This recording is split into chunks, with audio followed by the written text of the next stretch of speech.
खेसारी लाल यादव का official channel हुआ है, जिसके कारण खेसारी लाल यादव गए हैं सदमे में। क्या है खबर की पूरी डिटेल में बताएंगे, बन रही वीडियो के लास्ट तक। और अगर आप उससे पहले खेसारी लाल यादव के सच्चे वाले फैन है तो दिल से वीडियो को एक लाइक करते हैं और चैनल को सब्सक्राइब जरूर करें। चलिए वीडियो को शुरू करते हैं। आप उन लोगों को बता दें कि खेसारी लाल यादव का चैनल को दोबारा से हैक किया गया है।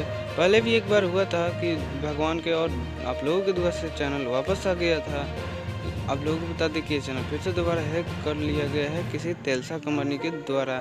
इस ऑफिशियल चैनल का नाम है खेसारी म्यूजिक वर्ल्ड, जिसके पर खेसारी लाल यादव के नए नए खबरें और खेसारी लाल यादव के बारे में अपडेट दिए जाते थे। खेसारी लाल यादव के गाने भी इस पर आते थे। उस कंपनी को तेलसा कंपनी ने हैक कर लिया है। क्या खबर की पूरी जानकारी दे रहे हैं। अगर आप लोगों को विश्वास नहीं है तो आप लोग जाकर के एक बार यूट्यूब पर सर्च मार ले खेसारी म्यूजिक वर्ल्ड, तो आप लोगों को खेसारी म्यूजिक वर्ल्ड वाला चैनल नहीं आएगा, बल्कि तेलसा कंपनी वाला आएगा। खेसारी लाल यादव के तो गाने आएंगे लेकिन ऑफिशियल चैनल नहीं आएगा। अगर आप लोग को दुआ रहेगा तो जैसे पहली बार चैनल वापस आया था, इस बार भी आ जाएगा।